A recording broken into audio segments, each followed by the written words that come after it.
From the Library of Congress in Washington, D.C.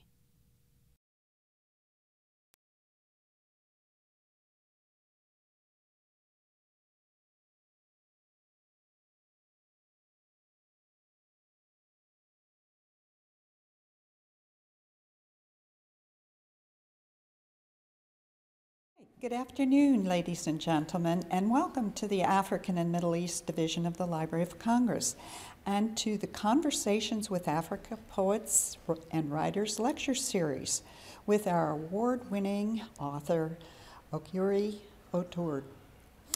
And today, our program is sponsored by the Africa section of the African and Middle Eastern Division, the Poetry and Literature Center of the Library of Congress, in partnership with the Africa Society of the National Summit on Africa. I'm Joan Weeks, acting head of the Near East section.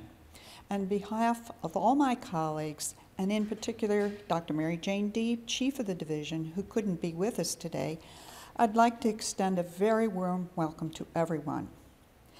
But before I get started, I'd like to give you a brief overview of our division and its resources in the hopes that you'll come back to use our collections for your research in this beautiful reading room. The division is comprised of 3 sections that build and serve the collections to researchers from around the world. We cover 78 countries and more than 35 languages. The Africa section includes countries in all of sub-Saharan Africa. The Hebraic section is responsible for Judaica and Hebraica worldwide. And the Near East section covers all of the Arab countries, including North Africa, Turkey, the Turkic Central Asia, Iran, Afghanistan, the Muslims in Western China, Russia, the Balkans, and the peoples of the Caucasus. Today, our Conversations with Africa Poets and Writers lecture series is in its 4th year, and we've had and hosted over 21 lectures. Now, it is my great honor and pleasure to introduce Bernadette Pau. She is president and CEO of the Africa Society for the National Summit on Africa, who will talk about the society and what they do. I'd like to turn it over to Bernadette. Thank you. Thank you very much, and thank you to Dr. Joan Weeks. You know, as she said, this is our 4th year of interacting with the Library of Congress, and I must tell you, on behalf of everyone associated with the Africa Society, that we're always proud, and we eagerly anticipate these programs. I want to thank not only Joan, but I want to thank Robert Casper, Dr. Angel Batiste, Eve Ferguson, Marietta Harper, and Matthew Blakely. I very seldom have the opportunity to thank all of these people, and I think it's long overdue. I'd like to speak to you for a moment about the Africa Society and what our mission is. The Africa Society of the National Summit on Africa, as I indicated, is pleased to partner with the African section of the African and Middle Eastern Division and the Poetry and Literature Center of the Library of Congress.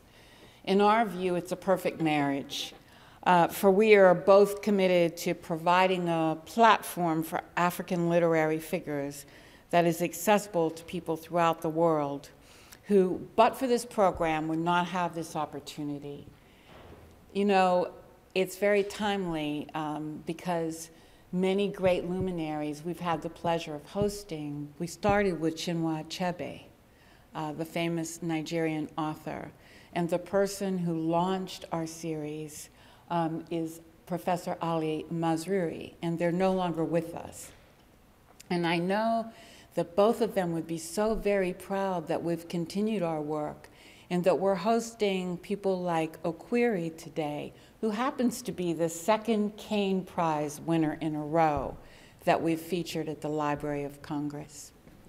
We at the Africa Society really focus on the countries, the peoples, the contributions, the economies, and so of the continent of Africa. And so having an opportunity to work with the Library of Congress in building a repository of information about the talent on the continent is something that fits into our mission and gives us great pleasure.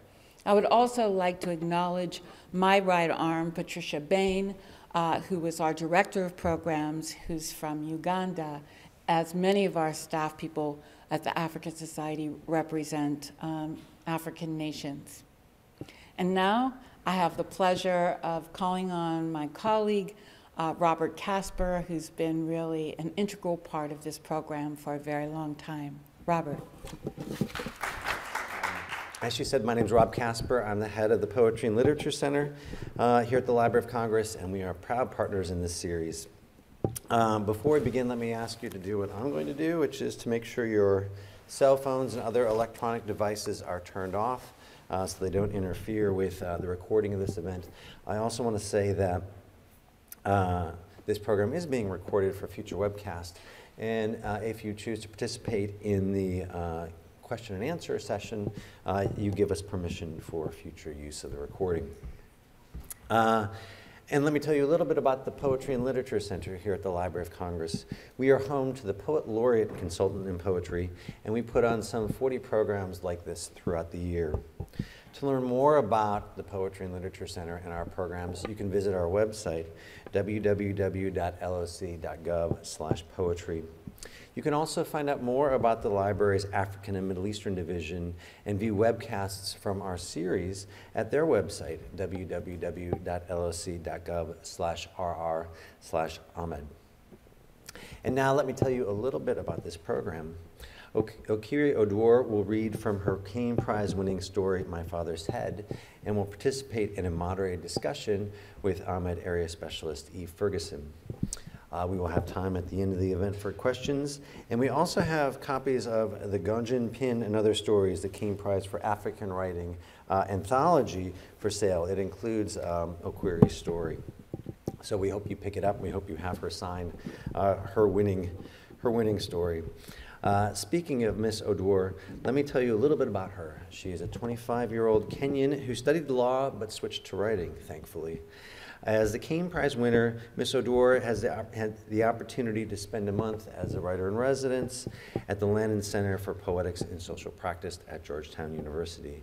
We are lucky to be getting her at the end of her time here in the States.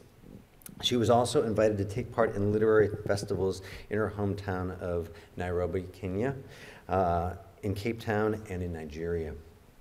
I'm really happy about this gift, Miss Oduor said in an interview with the New York Times. I'll be able to write a while without any distractions or without getting a part-time job, which I know is the dream of many a writer. She is working on her debut novel after writing a novella, The Dream Chasers, that was highly commended by the Commonwealth Book Prize in 2012. She also directed the inaugural Writivism Literary Festival in Kampala, Uganda last year. African writers are in the spotlight now, Ms. Oduor said to the Times. There are more Africans writing and more Africans reading. There's a hunger for these kind of stories, end quote. We are happy to hear her prize-winning story and more from her today. Please join me in welcoming the 2014 Caine Prize for African Writing winner, Okwiri Oduor.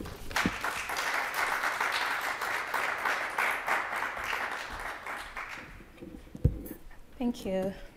I'm really happy to be here. Thank you to the Library of Congress for inviting me, and thank you for coming out. So I'll get right on with it. My Father's Head.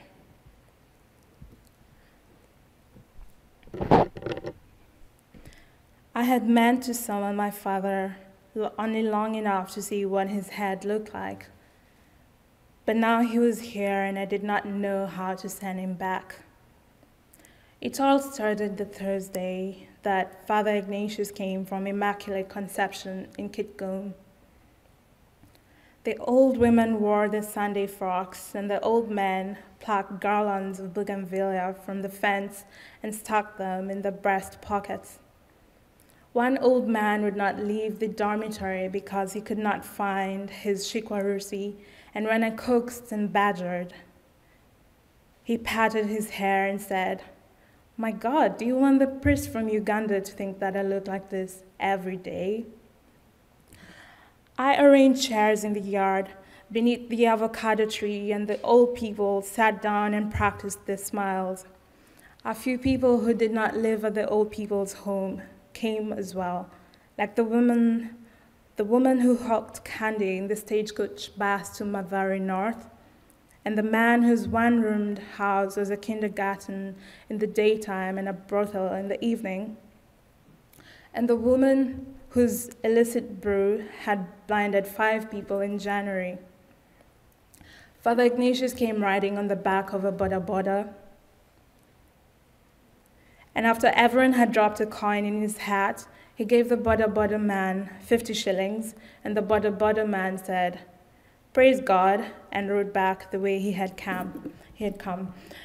Father Ignatius took off his coat and sat down in the chair that was marked Father Ignatius Okello, new chaplain, and the old people gave him the smiles they had been practicing, smiles that melted like ghee, that oozed through the corners of their lips and dribbled into their laps long after the thing that was being smiled about had gone rancid in the air.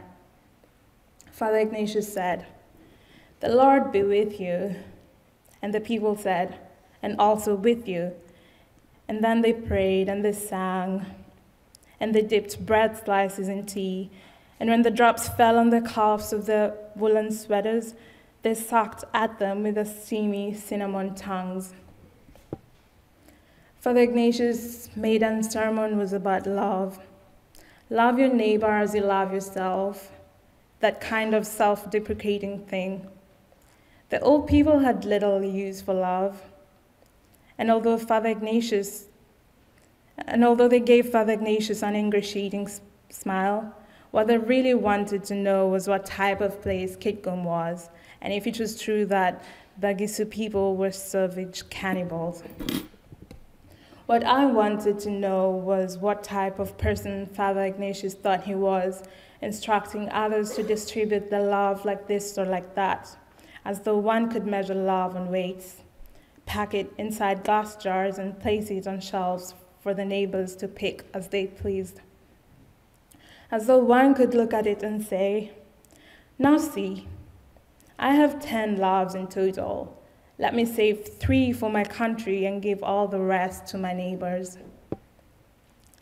It must have been the way that Father Ignatius filled his mug until the tea ran over the clay rim and down the stool leg and soaked into his canvas shoe that got me thinking about my own father.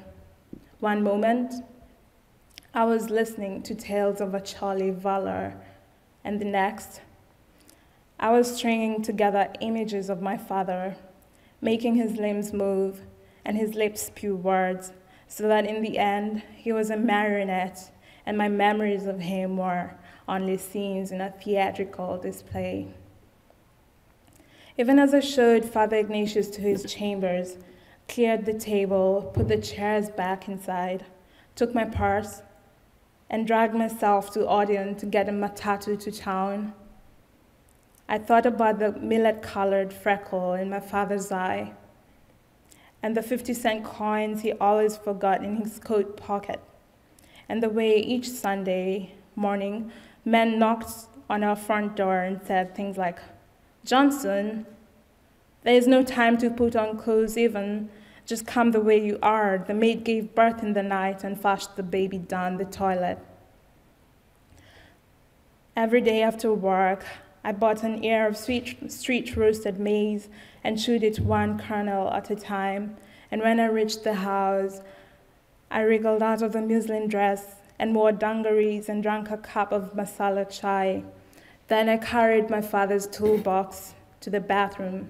There, I chiseled out old broken tiles from the wall, and they fell onto my boots, and the dust rose from them and exploded in the flaring tongues of fire lapping through chinks in the stained glass. This time, as I did all this, I thought of the day I sat at my father's feet and he scooped a handful of garn nuts and rubbed them between his palm, chewed them, and then fed the mush to me. I was of a curious age then, old enough to chew with my own teeth, yet young enough to desire that hot, masticated love love that needed not to be doctrinated or measured in cough syrup caps. The Thursday that Father Ignatius came from Kitgum, I spent the entire night on my stomach on the sitting room floor drawing my father. In my mind, I could see his face. I could see the lines around his mouth, the tiny blobs of light in his irises, the crease of the part where his ear joined his temple. I could even see the thick line of sweat and oil on his shirt collar, the little brown veins that broke off from the mainstream of dark and ran down on their own. I could see all these things, but no matter what I did, his head refused to appear within the borders of the paper. I started off with his feet and walked my way up, and in the end, my father's head popped out of the edges of the paper and onto scuffed linoleum and plastic magnolias and the wet soles of bathroom slippers. I showed Weber some of the drawings. Weber was the cook at the old people's home, with whom I had formed an easy camaraderie. "My God," Weber muttered, flipping through them. "Simbi, this is abnormal." The word abnormal came out crumbly, and it broke over the sharp edge of the table and became clods of loam on the plastic floor covering. Weaver rested her head on her palm, and the bell sleeves of her ghee-colored kaftan swelled as though there were pumpkins stacked inside them. I told her what I had started to believe, that perhaps my father had had a face but no head at all. And even if my father had had a head, I would not have seen it. People's heads were not a thing that one often saw. One looked at a person, and all one saw was their face, a regular face-shaped face that charted a regular head-shaped head. If the face was remarkable, one looked twice. But what was there to draw one's eyes to the banalities of another's head? Most times, when one looked at a person, one did not even see their head there at all. Weaver stood over their waist-high jikko, poured cassava flour into a pot of bubbling water, and stirred it with a cooking oar. "Child," she said, "how do you know that the man in those drawings is your father? He has no head at all, no face." "I recognize his clothes," I said, "the red corduroys that my father always paired with yellow shirts." Weaver shook her head. "It is only with a light basket that one can escape the rain," she said. It was the time of day when the old people fondled their wooden beads and snorted off to sleep in between incantations. I allowed them a brief, bashful siesta, long enough for them to believe that they had recited the entire rosary. Then I tugged at the ropes and the lunch bells chimed. The old people sat 8 to a table, and with their mouths full of ugali, sour lentils, and okra soup, they said things like, "Do not buy chapati from Kadima's kiosk. Kadima's wife sits on the dough and charms it with her buttocks." Or, "Did I tell you about Wambua, the one whose cow chewed a child because the child would not stop wailing?" In the afternoon, I emptied the bedpans and soaked the old people's feet in warm water and baking soda, and when they went off to Mass, I took my purse and went home. The Christmas before the Caine tractor killed my father, he drank his tea from plates and fried his eggs on the lids of coffee jars. And he retrieved his Yamaha drum set from a shadowy, lizardy place in the back of the house and sat on the veranda and smoked and beat the drums until his knuckles bled. One day, he took his tool and handheld radio to the veranda, and I sat at his feet, undid his laces and peeled off his gummy socks. He wiggled his toes about. They smelled slightly fetid, like sour cream, My father smoked and listened to Orchestra Makasi on VOK, and when the clock chimed 8 o'clock, he turned the knob and listened to the death news. It wasn't long before his ears caught the name of someone he knew. He choked on the smoke trapped in his throat. My father said, "Did you hear that?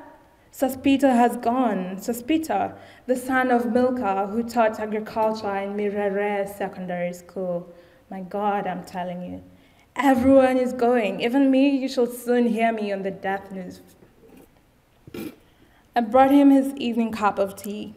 He smashed his cigarette against the veranda. Then he slowly brought the cup to his lips. The cup was filled just the way he liked it, filled until the slightest trembling would have his fingers and thighs scalded.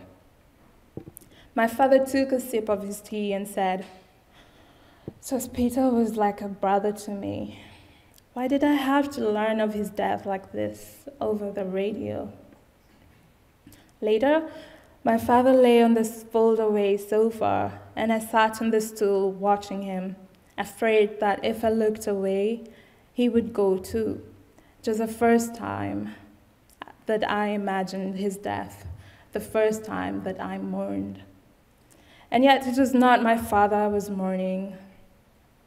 I was mourning the image of myself inside the impossible aura of my father's death.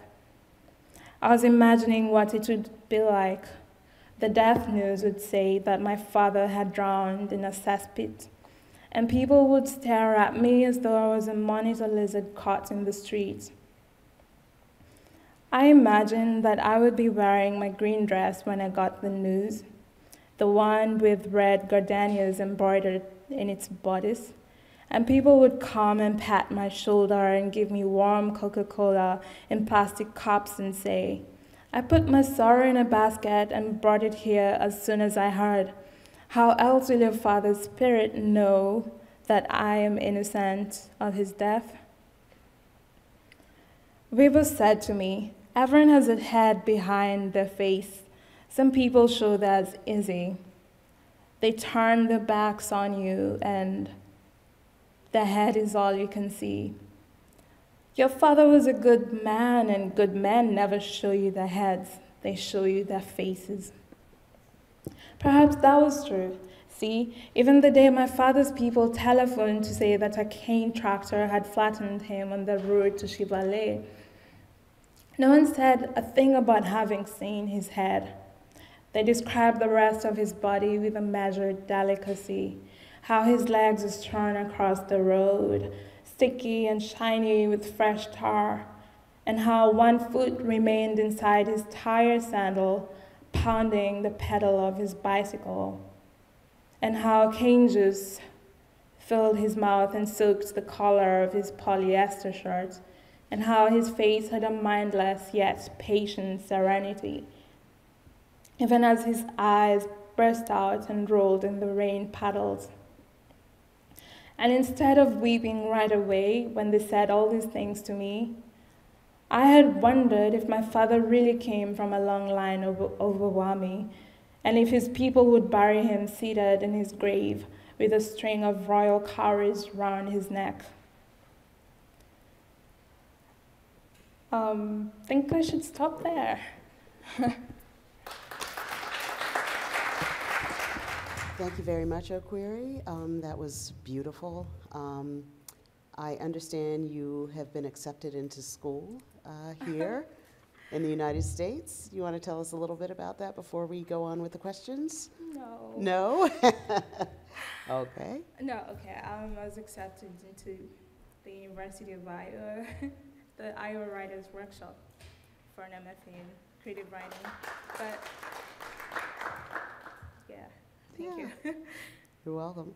Okay, let me start with the questions. When did you start writing, and can you talk about the relationship between literary writing and your role directing a literary festival?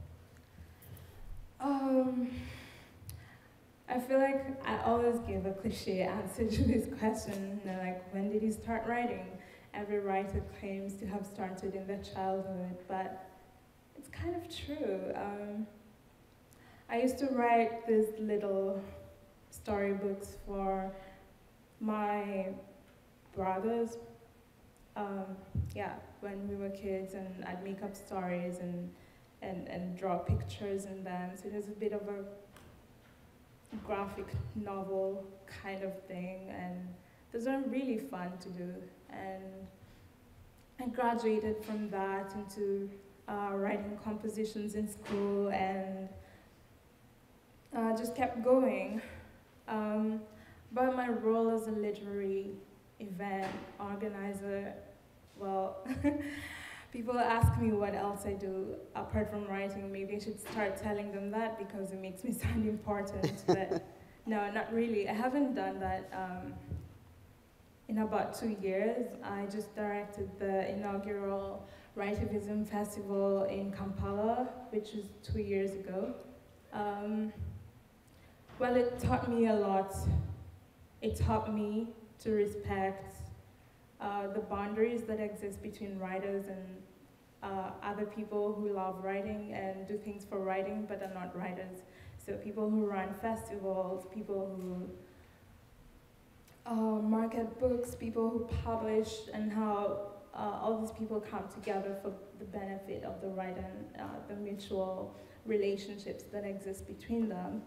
It also taught me that I would much rather spend my time writing than doing other things. Okay. It was quite difficult, like fundraising and reaching organizations, trying to get our writers funded, the trips funded, organizing travel, organizing accommodation, things to do. It was crazy. I'd much rather spend my time writing than. Okay, thank you. So, Okwiri, what or who are the major influences on your work? I think the the answer to the question changes a lot. Right now, I feel like, right now I'm just rediscovering Swahili literature. I have gone a couple of years without reading Swahili novels, and I'm just getting back into it and remembering what a huge influence some of these writers had on my own life. Just, if any of you has read Swahili writing, they know how lyric and how poetic and how beautiful the language is. And I never realized, I used to write in Swahili years and years ago, and I think a huge part of how I write,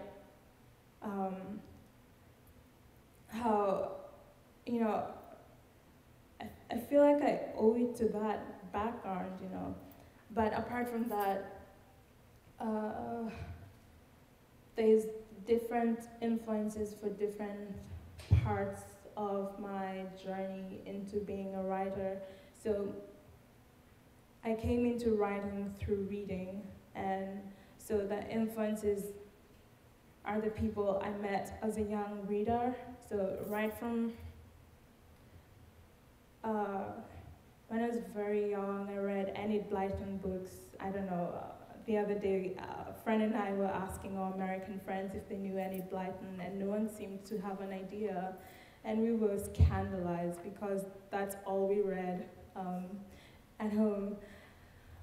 She wrote all those Secret Seven and Famous Five books, and I grew up on those as a young child. I just devoured them, and I read those.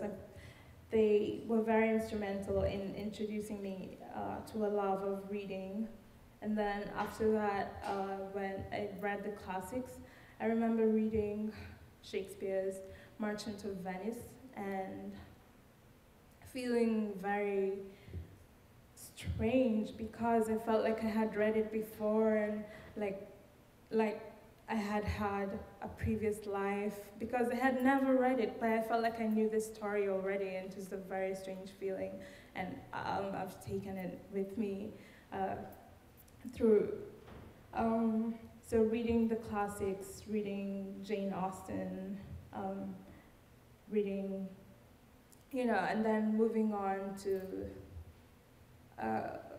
popular fiction, writers like Sidney Sheldon and John Grisham and Danielle Steele and all those writers. And then later on,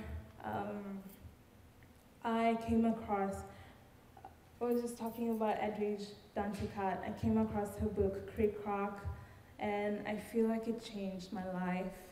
It introduced me to a different kind of writing, and it was amazing just encountering her, encountering other writers like Toni Morrison and Jhumpa Lahiri, Arundhati Roy, writers like those, and then back to the continent, writers like Binyavanga, Chimamanda, Igoni, Barrett. So I feel like it was a whole journey coming to where I am. I can't say one particular writer was a major influence in my life, but I owe all these writers because they introduced me to a love of reading, which introduced me to a love of writing, and yeah. Okay, thank you. So you've written short stories, a novella, and are currently working on a novel. Why did you choose to write fiction as your creative outlet? And have you ever delved into other literary genres like poetry? I once fancied myself a poet, but now I know better. I used to do open mics in Nairobi a few years ago. I can't believe I did that, but I thought I was a poet, but at some point I made the conscious decision to stop separating the genres, and now I feel like I'm blending it, and I don't think I'm writing poetry or prose, but I feel like my fiction is a combination of both poetry. Yeah, it's just a blend of everything, and that's how I like to write. How did I come to fiction? Sorry, what was the other part of your question? Why did you choose fiction as your creative outlet? When I was younger, I felt like I lacked control in lots of things. Like, I was a child, I was a very shy child. I was very overwhelmed and by lots of things. I was shy, I didn't speak much, but I thought lots of things. And lots of times I felt like I didn't have much control in my life, and fiction was just a way to create a world whose characters I could control. I could control what happened to them, I could control what they thought and what they did, and I could push the boundaries. And so fiction became this small, warm hole where I could go cuddle myself and find comfort. So that's how I came into it. Thank you. Can you talk a little bit about the state of contemporary literature in Kenya?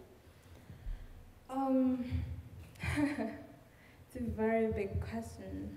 I will try to. I think I'll just talk about the writers of my generation, which is what I know best. I feel like it's the most exciting time to be a writer. There's so much going on. We have all these writers who are passionate about what they're doing, about pushing boundaries, about creating new work and experimenting. We have support for writers increasing, writers reading each other, writers critiquing each other, making each other grow. I feel like even myself, I'm a product of this community. I had the support of other writers. We were reading each other. We were building each other. We were getting rejected here and there and coming to cry in each other's arms and pushing each other to keep going. And beyond that, there's lots of work being produced right now. There's lots,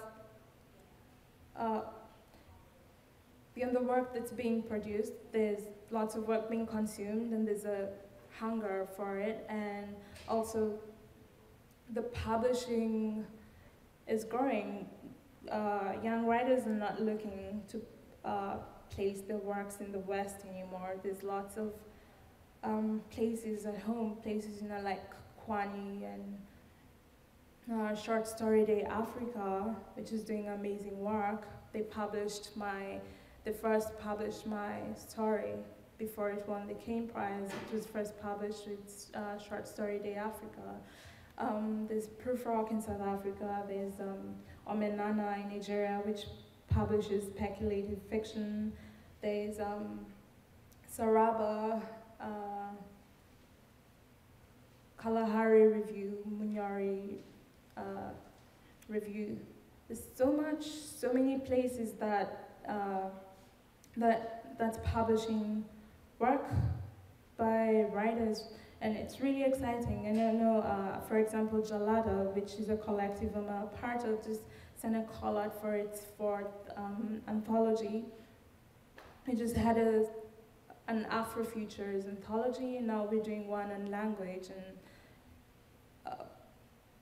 it's just exciting. I can't wait to see where it's all going. So we're reading each other, and it's not just in Kenya. I think it's a whole Pan-African movement to reading, and because social media is also making it very easy for us to connect with each other. So it doesn't feel like the community doesn't just exist in Kenya. It exists in Nigeria, in South Africa, in Uganda, in Ghana. We're reading each other and growing together.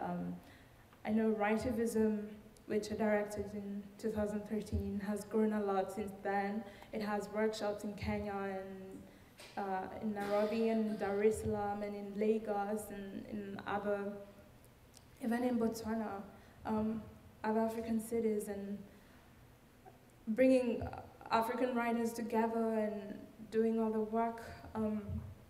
So there's many initiatives. There's homegrown prizes like the Etistolat Prize in Nigeria. There's other prizes. Jalada has a literary prize. Of course, there's the Caine Prize. And so I guess in short, what I'm saying is it's very exciting right now. It's an exciting time to be a writer, an African writer, and I don't know, I mean, that term itself is contestable, but what I mean is that we're no longer looking to put our work in Europe or in America. We're growing our own readership, and it's so exciting. I can't wait to see what comes after this renaissance. Thank you. Now let's go to your prize-winning story. What prompted you to write My Father's Head, which seems a little bit surreal? Can you talk about the story a bit? Yeah. I was in a time of transition. I woke up one day and I was an adult and I couldn't fathom what had happened. So I guess I was thinking about that a lot, you know, what happens next? I'm suddenly an adult and I'm thinking about things like what comes after adulthood, you know, like death. And I was thinking about home because I found myself away from home, and I was thinking a lot about what it means, you know, what does home mean, and where is home, and can one make a home in themselves, and can one return to their home, and is home the same after they're gone, and does it change, and in what ways does it change, and do the people you leave at home remain there waiting for you? Do you have people that belong to you? And yeah, but you know what's funny is that every time I look at this story, I feel like I see it in a different way. So currently, I resonate a lot right now with the loneliness that's inside it. The last few months have been in the US, and it's been an interesting experience, experiencing America as an African.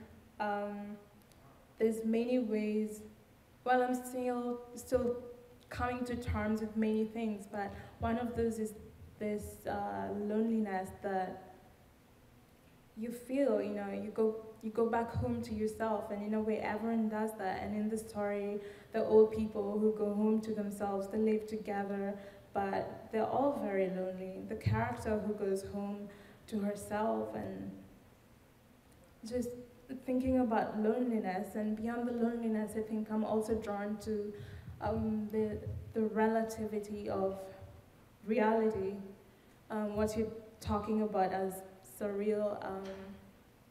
I'm very much drawn to that. I feel like reality, I will never quite comprehend the world that we live in. I feel it's very mysterious, and there's lots of it I'll never comprehend, and there's just very many different concurrent realities. I experienced that growing up in Kenya, because I come from a very different culture,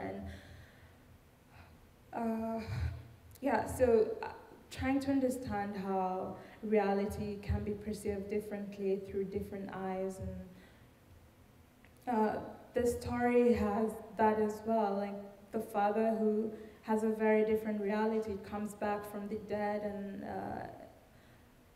and the daughter is a very, you know, the father coming back from the dead is as real as the daughter just going to the old people's home where she works, and none of this is surreal, at least in the world where they exist. All this is,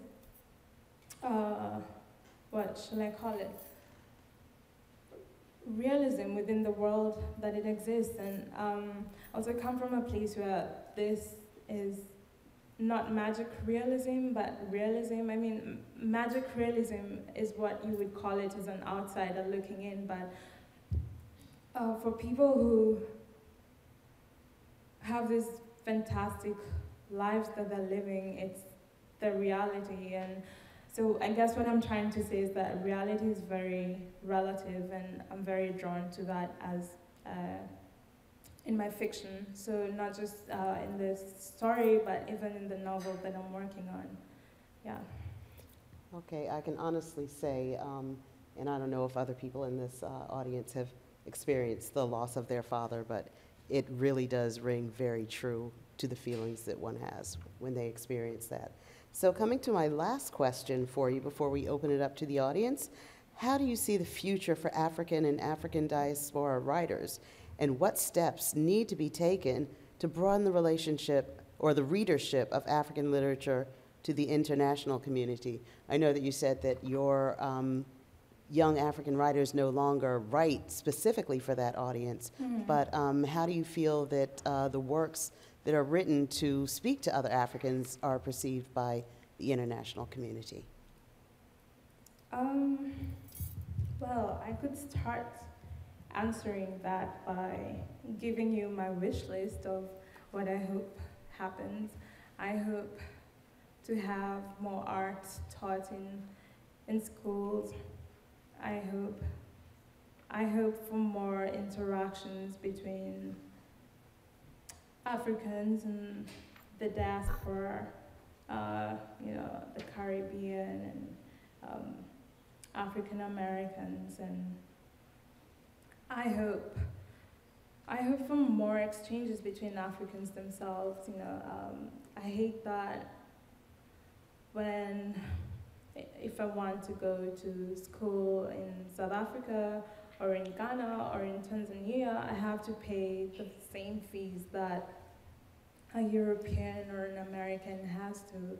I hate that I have to pay visa fees, and I think that's sad. And I hope that there'll be more cultural and artistic exchanges between Africans. I'd love to go to Nigeria and learn Yoruba, and for, I don't know, South African to come to Kenya or Tanzania and learn Swahili, and I'd love to see more African languages taught in schools, and I'd love to see more work being done in translating African languages into other African languages or into English.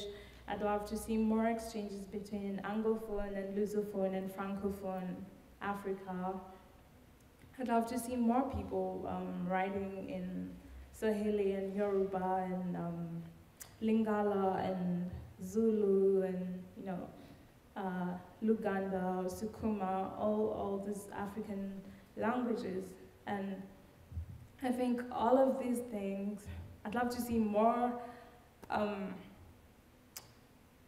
better distribution of books in Africa. You know, I was in Johannesburg the other day, and I was very surprised to find that there's a thriving literary culture there, and I was not aware of that until I went there, and I thought, it's very sad. I mean, it's very sad that I cannot access these books unless I'm in South Africa, that I can't find them in Nairobi, I can't find them in Lagos, I can't find them, you know, in other African cities. I think it's sad. I'd love to read other Africans, but the distribution networks are not where they should be. I'd like to see book taxes slashed, because right now they're just horrendous. I'd like to see more poetry being written, more, you know. Yeah, I think there's so many things that can be done which cumulatively affect, which improve the state of literature. And I think all these things can be done and will have an effect on that. What was the other part of your question? I think you answered it. Okay. And at this time, that concludes my portion of the program, and I'd like to open up the floor to questions from the audience for Okwiri.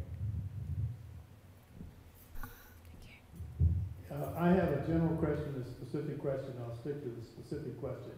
I was in Lamu in 1971, and I heard a Maulidi poetry reading at one point, which is, and for those of you who are not familiar with it, it's kind of a sung Swahili poetry tradition.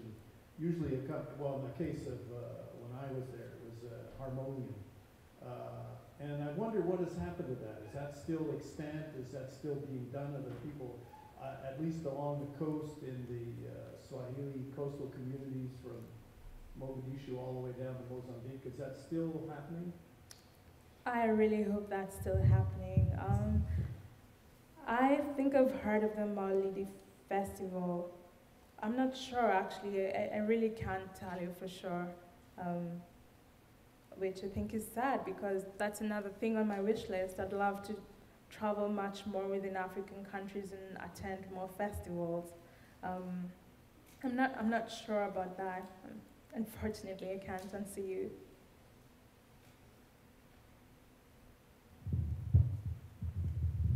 Okwiri, that was really a phenomenal reading, and the conversation was equally interesting. Thank you. Your writing evokes a great deal of emotion in the listeners, and that was followed by a very honest series of answers. So my question to you is, are those characters that you developed, are they predicated on associations that you've had, or are these experiences that you feel where there's sort of a transference to the character?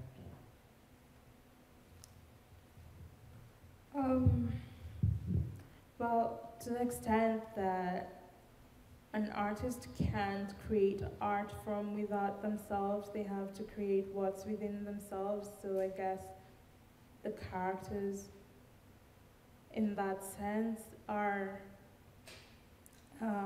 characters from my own life, or maybe extensions of myself. But I would go with the latter, which is that they're transferences of experiences.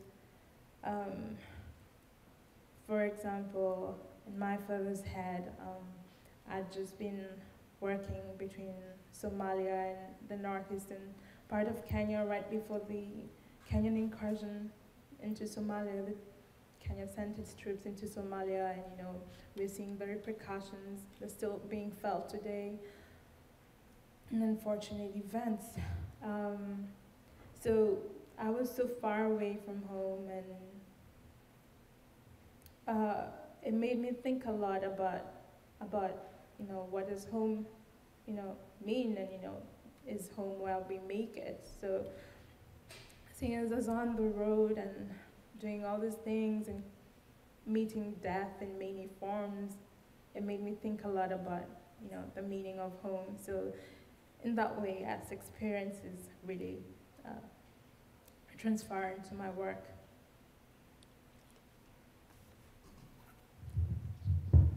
Hello, great reading, great questions, great Q&A.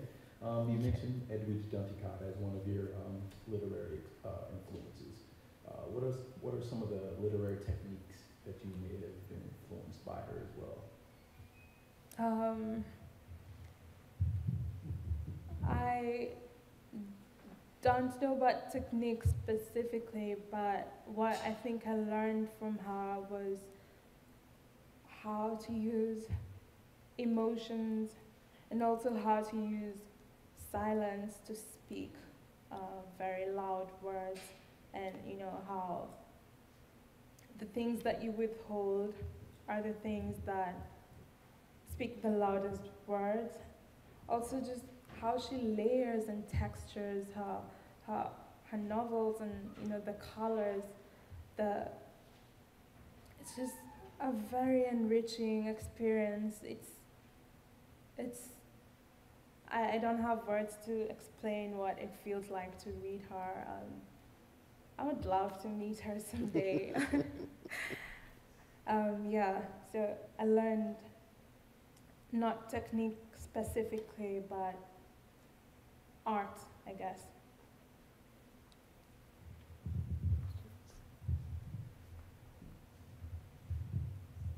You mentioned that you used to write in Swahili a while ago, or kind of rediscovering the influence of Swahili writing. Do you see yourself publishing in Swahili in the future? Yes, actually, I just published on Jalada, the literary journal I was talking about earlier. I just published a translation that I made of Ivor Hartman's story, which is in our Afrofuture anthology. The story was called The Last Wave, and so in Swahili I translated it to Mawimbi ya Mwisho, and it was an interesting project that I undertook, because it wasn't just translating it, it was because it's science fiction, or I had to create lots of words that did not exist, and I had to think not just in Swahili, but it was quite interesting, I never learned the jargon, being in outer space, how do I call light years in Swahili? I had no idea how to, I still have no idea. But it was rather interesting which is a rather interesting experience, that the first translation I did was one in which I had to create all this language for. But at the same time, it's not that strange to me, because I feel like even within the English that I write, I'm constantly having to make up, or not make up English, but make up a way of using the English so that it's not in English and it's in very many other Englishes. And I feel like, yeah, it's something I'm constantly experiencing in my work. So it was interesting to me to do the same thing that I'm doing in English, but in Swahili. Any more questions?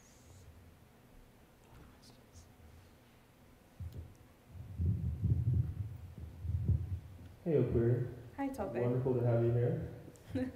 I'm wondering if and how your sense of yourself has changed since you won, as a writer, has changed since you won the Caine Prize. Have you changed your artistic practice, or do you see yourself differently because everyone has fallen for your work, or has it not affected all the way you sort of conduct or create your art, if you will? Well, thing is, I think when I won the Caine Prize, I sort of blobbed that I was working on a novel, and maybe I shouldn't have because everyone asks me about it. And so now I find I have to work on it. But it's good, it keeps me accountable. Maybe I did feel I did think of myself as a writer before, but now I feel like there's more eyes on me. Sometimes it feels overwhelming because it feels like I'm expected to do a particular kind of writing, or I'm expected to hit certain deadlines, or everyone's asking, where's your work? We're waiting for your work. Maybe you experienced that. I'm not sure. I'd love to hear you. But it's been amazing because because of the gift that I received through the prize, it meant that I could take time off and just focus on my writing. So in many ways, I settled into myself as a writer because I had no other full-time job. Everyone else is going to work, and I was there sitting at my computer, and I had to confront myself and to think, this is me, this is my life. If I don't write, then I don't deserve the title writer. And I just half bullying myself into it, calling myself names, you're not a writer, like, stop pretending, you're fooling people. So I had to deserve the title, so keep going. Yeah, pretty much. Okay. I think that's a good place to end. Please thank our reader, Okwiri Oduor. Check the sale on the back, so buy the anthology, you have to sign it, and we hope to see you soon. Thank you. This has been a presentation of the Library of Congress. Visit us at loc.gov.